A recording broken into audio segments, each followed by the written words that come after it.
And I stuck with Marcus J. And I stuck with Marcus J. Thank you so much for hanging in there with us. Apparently we have some sort of technical difficulties going on with my mic. So I'm getting a lot of feedback from folks telling me. So I appreciate keep on letting me know.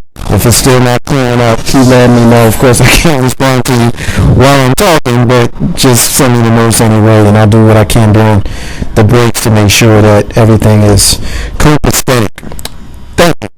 804-447-0601. As we came out of that as we went into that previous break, I did go ahead and mention that we would talk to Big Rube about the Tuna Rube, but before we do that, kind of got a little bit out of sequence. Before we do that, we're going to talk a little bit about our sports roundup. Big Rube, you were watching something on TV last night? Oh, yeah. Well, yeah, sort of, kind of. I watched the end of it, but I watched the highlights that were even killer.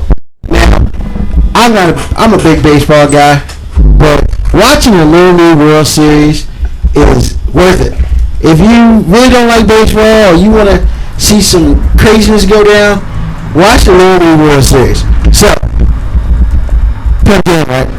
Last night, Japan and Chinese Taipei went 9 innings, and the score was 2-0. Now, that doesn't sound like anything exciting. However, what was exciting as, the Little League World Series, so these kids are kids. And 30 strikeouts between the two teams. Now, that didn't happen in Major League. So, there are 30 strikeouts between the two teams, number one. Number two,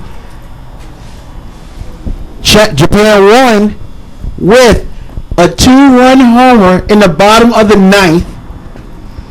And then there were red gems all over the place. And these are kids. And they're playing a better game than adults do. It was hilarious. It was a great game. If you're not watching the Little League World Series, you should. You should watch it. I mean, the American teams are pretty good. They're knocking home runs out, that sort of thing. But you want to watch a real good, exciting game, I'm pretty sure that Japan and Chinese Taipei game is going to be an ESPN classic. Or as we like to say, a 4-letter classic. I was watching earlier today, and I was watching California play against New Jersey. California's a beast, yo. Yeah, I was watching them, and it was a trip too because I was watching, and Mrs. J was looking at it too, and she was like, "Damn, do they play on the same size field?" I was like, "Well, no, they they little leaguers, but they play hard. They go they go hard, and I played little league ball. I got as far as high school. I played, and so I can appreciate." What those kids go through. I was a catcher and I was a second baseman, center field. So I had an opportunity to play from 2 all the way up to 8, and it was just, it was fun. So I watch these kids and I get a kick out of them because I wonder which one of them we're going to be seeing playing in Major League Baseball in the next 20 years because you got some players. Maybe 10 years.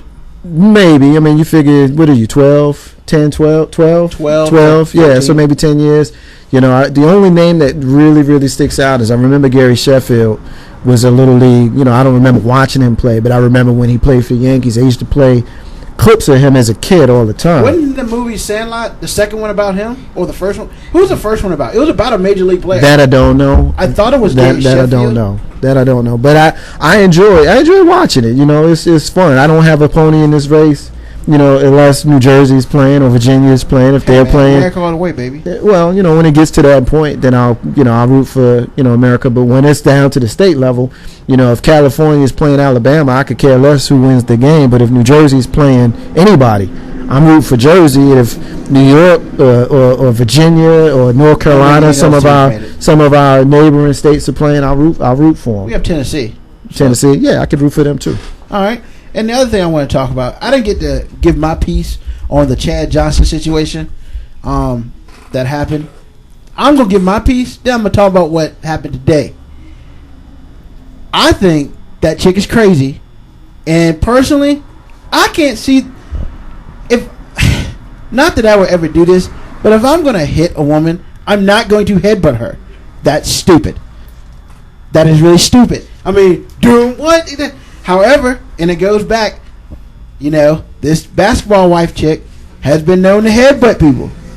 And that forehead She has hit she hit a couple girls, you know.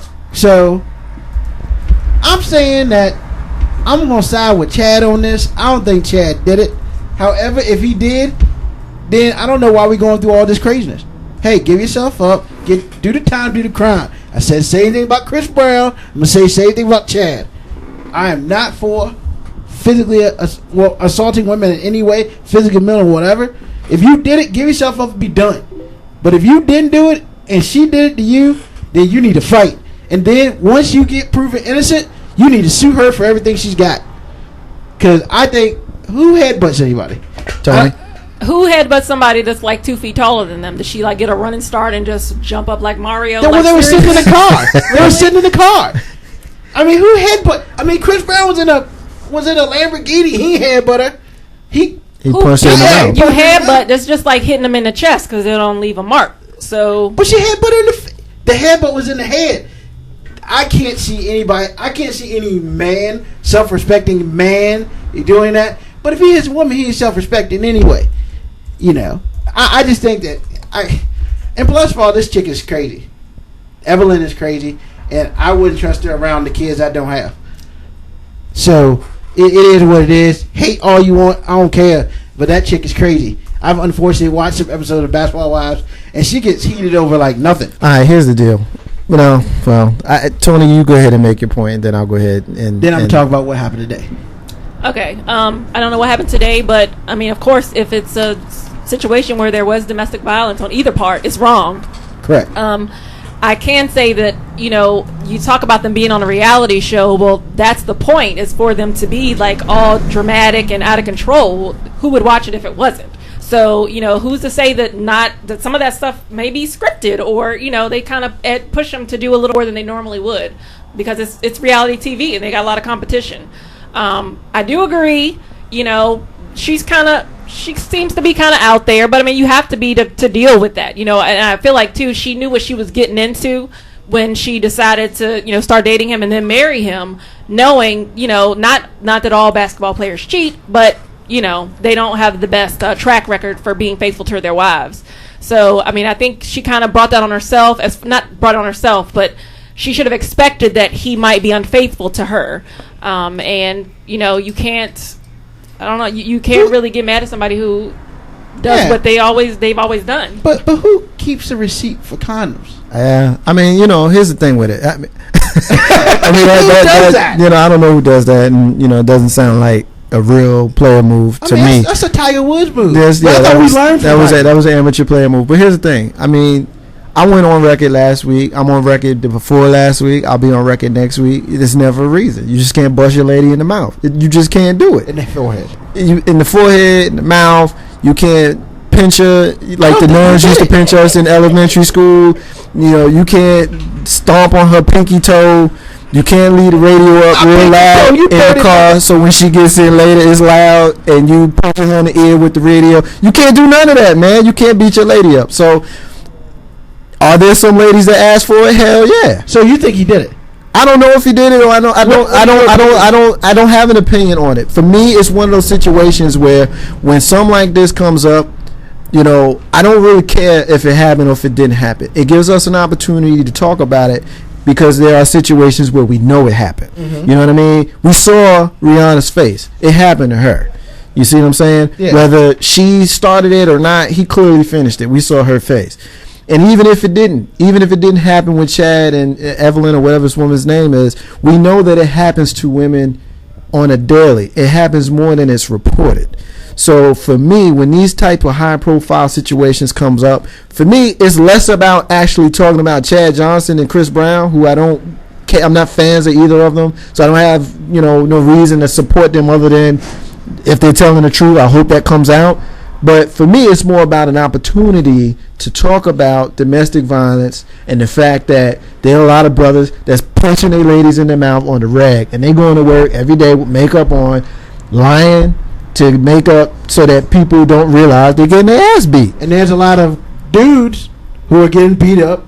Absolutely. Physically by their significant other. That is absolutely very, very true. And I don't mean to discount them, but it's one of those situations where it's less prevalent and less likely, I personally choose to focus on the ladies because there's situations where these ladies die, man. They die. Like I've seen, I don't remember the woman's name. I don't remember the case. It's a couple years ago. Maybe you guys might remember, but it was a domestic violence situation where the guy rolled up on her at work. She worked in a hair salon, and he threw gasoline on her and threw a match on her and burned her up at work on surveillance. I mean, this is what it escalates to when she does not nip it in the bud the first time. This is what it escalates to. It escalates to showing up at work throwing gasoline on you. So I can't condone it, and I don't know if Chad did it. I know there's precedent for her wilding out and acting a damn fool. We know this. Yeah. But if she on the TV show acting a damn fool, throwing chairs, jumping on tables, but she got in that car, never laid a hand on him, and he headbutt her, he's wrong. Oh, exactly. And I will completely agree with that. I guess my thing is, we are so quick to always blame one or the other. We never look at it. Okay, what if he didn't do it? What if she didn't do it? Because domestic violence is wrong, but you have to look at both sides of it. And it is. I don't know the dude from Adam, but his track record does not show any type of violence. Not just domestic, any type of violence. Well, he also lied about being arrested. I mean, I don't watch Hard Knocks. I never watch Hard Knocks, but I watched it last week because I heard that his firing was on it, and the voyeur in me wanted to see it. So I watched, and he sat there and said that he had never been in trouble, never been arrested, and lo and behold, 12 years ago. Lo and behold, there was some stuff that came out. So credibility is a little bit shot. It is what it is. Like I said, I don't watch Hard Knocks. Did they really ask him that in Miami? When he was let go, that didn't come out. I think what ended up happening was when he was being fired, because that's what it was. They say waived or released when it's football or sports, but what I saw was an old-fashioned firing. He got fired, and he said, "Look, coach, I've never been in trouble. I've never been arrested. I never did anything." And then the news reports came out a few days later that he had some issues in the past. So, I'm sorry. Go ahead. I'm sorry. I just like to add that domestic abuse is not always physical, and people get so caught up in that just because they're not physically hurting you, the emotional, mental abuse can be just as devastating. You see women and men who are victims of any type of abuse that especially the psychological effects on them. It leaves them as a shell of a man or a shell of a woman, and that's just as bad as someone putting your hand on you. Of course, if some physical abuse, yes, if they take your life, absolutely, it's not really much worse than that. But it's just as impactful as when it's mental as well. Yeah, I mean, I agree. And, stop beating up on each other. Just stop being stupid. Now, when it comes down to it, ultimately, the big thing that happened today is. It comes out that the man is past due on his rent. The dude he's got a $400,000 condo that's about to be foreclosed on. Now, my question is, if you're paid, why are you not paying? Okay, first of all, why are you not paying mortgage? You got $6 million last year from New England. If you're gonna buy a $400,000 condo, why don't you just buy a $400,000 condo? I mean, why are you leasing or getting a payment plan or anything if you got a couple million to bank? I don't even know what to say to that. I mean, we see a lot of precedent for young people, and he's not that young. He's in his 30s. But we see a lot of precedent for young people with all this money who don't know quite how to handle it, and they end up with people who don't have their best interest at hand in their camp and things of that sort. I mean, if you got $6 million, you should probably be buying wherever you live. Yeah. Period. But I mean, I don't. For me, it's I guess a question for everybody. Does money really? Obviously, money brings more problems. That's Biggie. He said it first, right? Yeah, but I mean, why do people who are really paid still finance? I don't understand it.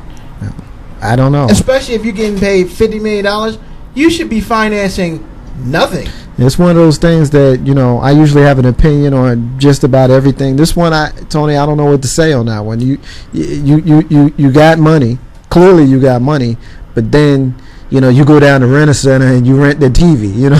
Right. You know, just to kind of put it in the context that we can understand, you know, like, you know, why.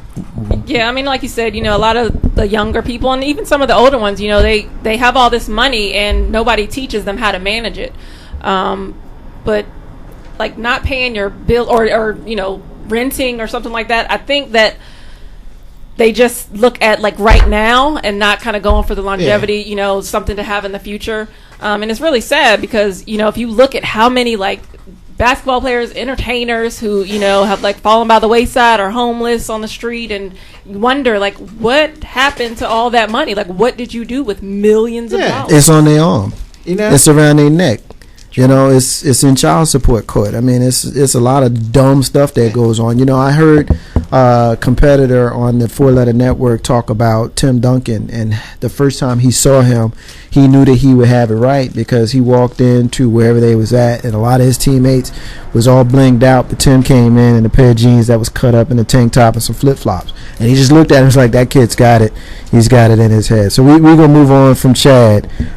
Two other stories that I want to get into in the sports roundup. And we tease Big Rube and his tuna lube. We're going to get to that in the next segment along with the missing child, but tease it a little bit too soon. But the last two things that I want to get into, the first of them is Melky Cabrera of the San Francisco Giants, former Kansas City Royal, former Atlanta Brave, former world champion New York Yankee on the 2009 team, was busted recently for using steroids. He got a 50-game suspension, which on the surface doesn't sound like that big of a deal. You know, every couple of weeks we hear about somebody in Major League Baseball that gets busted for steroids and they get that 50-game suspension ever since it was collectively bargained to be part of the drug testing process in Major League Baseball. But here's where it gets a little funky with Melky Cabrera. And, well, actually, there's a lot that makes it funky with Melky Cabrera. The first thing is a lot of people have issues with Major League Baseball assigning home field advantage to the team in the All-Star game that wins. The National League, of which Melky Cabrera is a part of, won the game. So in the World Series, the National League is going to have home field advantage. And we've seen precedent for the team with home field advantage usually coming out on top. Yep. Melky Cabrera was just suspended for 50 games, and he was not only a prominent player in said All-Star game, but guess what? He was the All-Star game most valuable player. He was the MVP of the game, and that team won.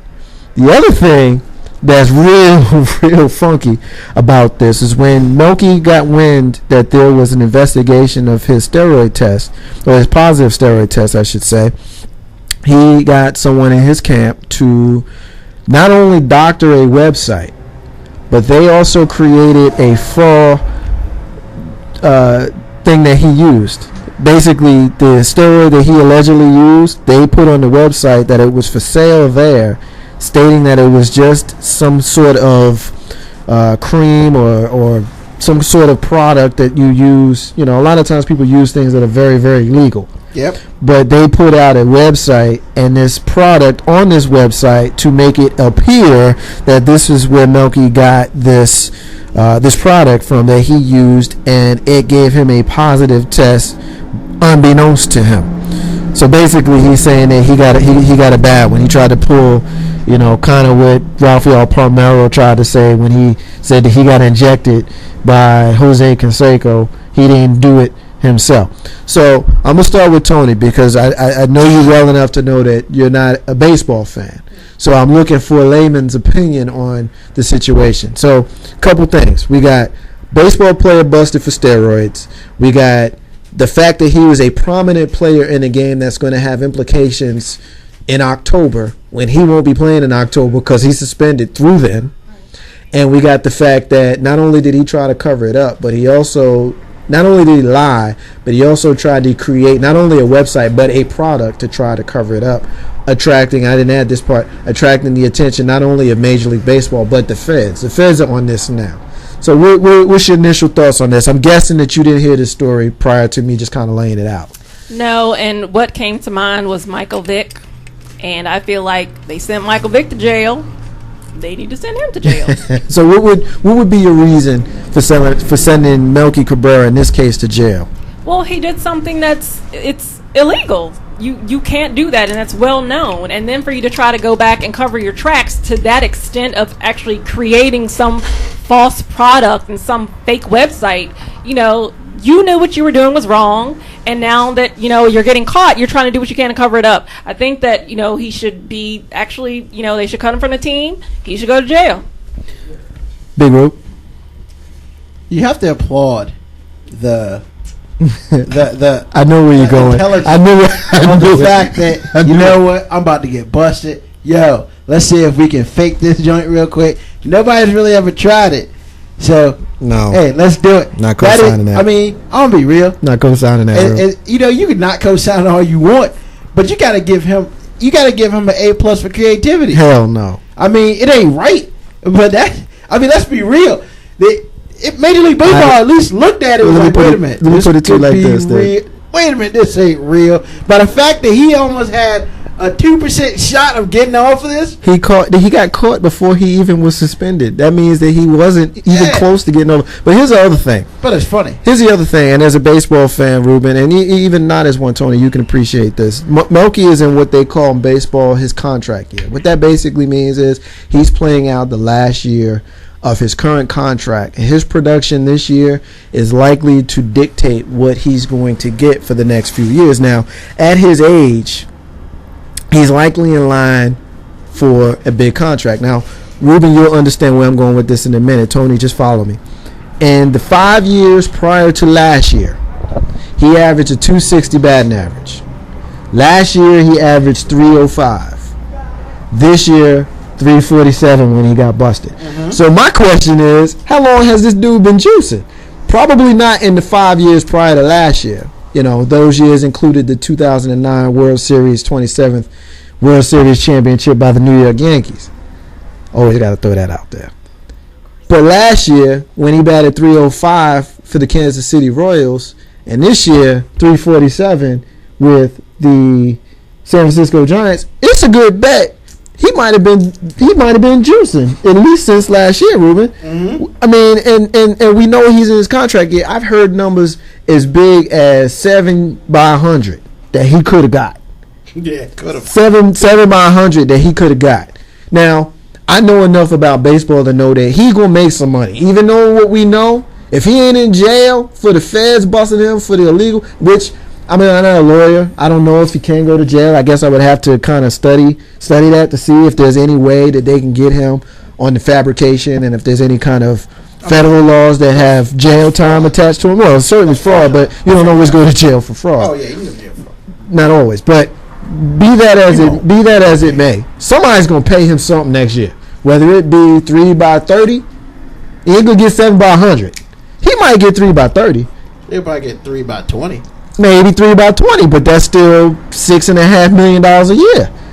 I mean, I dropped his name on you real quick. Brady Anderson.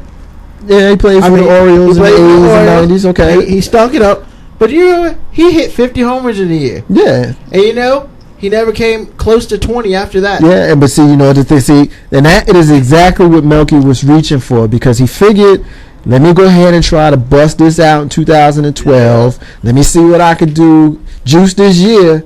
I get that big contract. Let's say, for example, Tony, he signs the contract, because this is possible.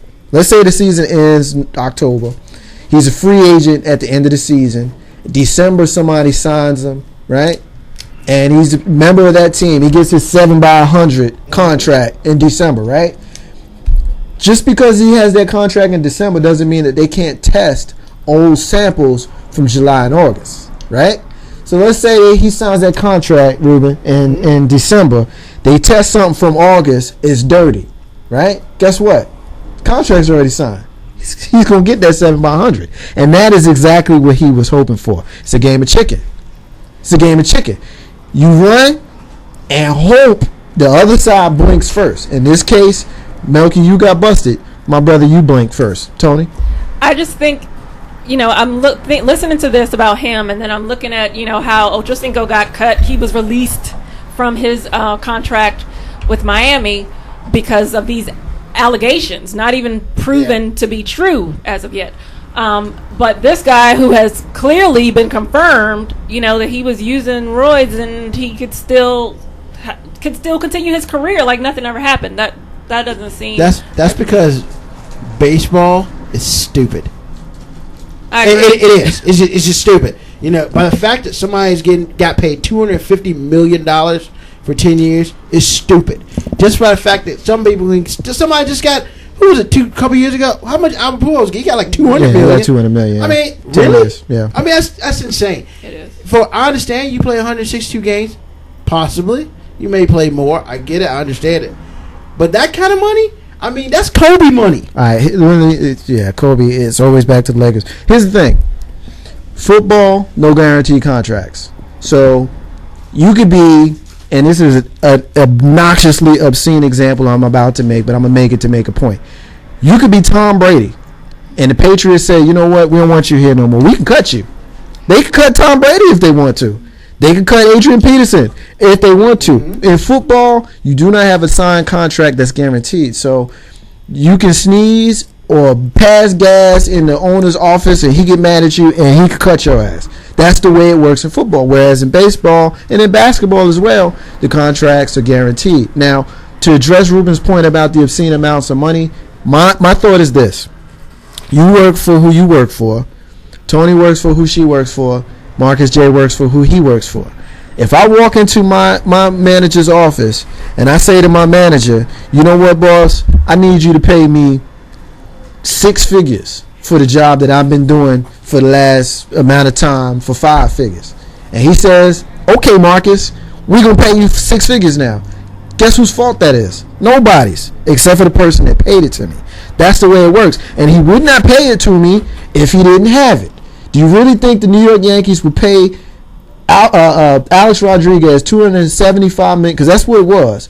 $275 million if they didn't have it. Also knowing that they had to pay Derek Jeter $189. Also knowing that they had to pay CeCe Sabathia $180 plus, and so on and so on and so on. And all of these teams spending all this money. If they didn't have it, they wouldn't be able to do it. You see what I'm saying? Now, the flip side of that is when you go to the games, and I've been to several already this year, I got to buy a hot dog for $8 and a beer for $10. So technically I'm paying it. And you can't take food in. And I can't take food in, but you know what? I'm still going to the games, and I'm still buying that $8 hot dog, and I'm still buying that beer for $10. And I'll come on Ain't No Half Step with Marcus J Mondays from 7 p.m. to 9 p.m. globalscareradio.net. I'll come on here and complain about it, but I'm still going to go. Yeah. So until I stop going, that's the way it's going to be. Which ain't gonna happen. That's the way it's going to be. All right, we're going to move on from that. Last story I want to get into in the sports roundup was precedent set at Augusta National today. The first time in the club's history they admit women. For the first time in its 80-year history, the Augusta National Golf Club has female members, the home of the Masters, under increasing criticism over the last decade because of its all-male membership. Invited former Secretary of State Condoleezza Rice and South Carolina financier Dollar Moore to become the first women in green jackets when the club opens for new season in October. And of course, both women accepted. The national chairman for Augusta National, Billy Payne, said that this is a joyous occasion. Of course, the move ends a debate that intensified in 2002 when Martha Burke of the National Council of Women organization urged the club to include women amongst its members. This story is out there on the wire. If you want more, go ahead and look for it. I want to go ahead and just kind of talk about what we've talked about so far. Tony, as the lady in the room, I'm going to have you start on this one. I don't know how much you pay attention to golf, probably as much as I do.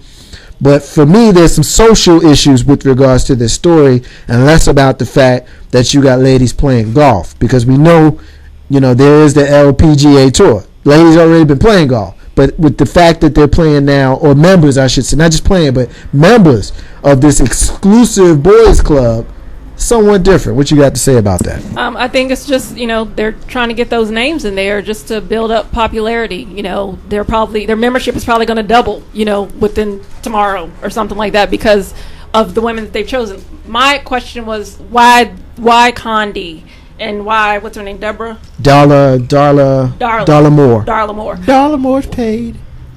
Yeah, she is paid. Right. And she's a financier, yeah. That's the point. And, of course, everybody knows Condi. So, it's like, I think one of the representatives said here, let me find, these accomplished women share our passion for the game of golf, and both are well known and respected by our membership. That's a quote. Who? Yes, that's a quote from one of the representatives of the Augusta National. But to me, that's again shallow, and I don't think it has anything to do with women making progress. I think it's the men who are there and on the committee or the chairman, them saying, okay, we'll let those two in because they're who they are, but we're not going to let them in because they're women who actually are great at golf and love the game. Big Rope? Yeah, I've been waiting to get on this for a minute. All right, we'll get in on it, bro. First of all, you know who should be really pissed right now? IBM. They should be really pissed. The reason why IBM should be pissed is because last year their CEO is a woman, and every year the CEO of IBM gets to go to Augusta National, gets a green jacket. I know where you're going, and I'm glad you're going there. And on top of that, IBM gives Augusta National a S ton of money because they do one. What is the Masters? Doesn't IBM do the Masters? The biggest golf tournament in America. They do the Masters, and they would not allow the CEO of IBM, who normally, if they were a male, get a green jacket and stand up there on the stage. I give it less. She can get it. I give it less than a year. She's gonna be a member. You know what? If I'm IBM, I say take your green jacket and shove it and do something. And then take their money because that's a whole bunch of crap. Condoleezza Rice. First of all, does she know what a golf club is? I don't know enough about their golf credentials to go there, but I did find it somewhat interesting that the two women that they chose a black woman in Georgia, I guess, where they have the Confederate flag as part of their state flag, and they also chose a woman from South Carolina, which and they're both right leaning, ladies. So I'd be curious to see if you have, should I say, regular ladies who have access to the Masters even in the next 5 years. I'd be curious to see how many women, period, not just those type of women, but just women, period, they let in the next 5 years. Even play there? I think they play there. I don't know, but I'm just saying as members, because we know that I think the gentleman's name, the brother Lee Elder, who was the first black man to play at the Masters in 1975. Mm-hmm. He wasn't a member, but he played there. So you don't necessarily have to be a member to play there. So I would guess, and I'm not versed on golf, so please, if you're listening, 804-447-0601, correct me. I would guess that there have been women that have played there. But as far as them holding membership there, obviously, I was going to say probably not, obviously not until this announcement today. So I do think, and for me, I'm called a conspiracy theorist. I'm glad to hold that title. I just think that there's some sort of underlying reason, some sort of issue that we'll see come to fore in the future as to why they chose to do this now. And not only that they chose to do this now, that they chose these two women to do this now. I don't understand Condoleezza Rice at all. I'm trying to understand it, and I don't get it. I mean, I understand she may have, quote-unquote, accomplished a lot, but, for me, I could give a crap. And this other woman, she's a financier, a very big financier, a.k.a. she deals with a lot of money. She knows how to make it. So my thing is, if I'm IBM, I'm pissed that their person should be on this list too. It should have been on the. They should have been up there. I'm like, on the short list. Like we said, she should tell them to kick rocks. Ain't no Steppin Marcus J. We're gonna take a break.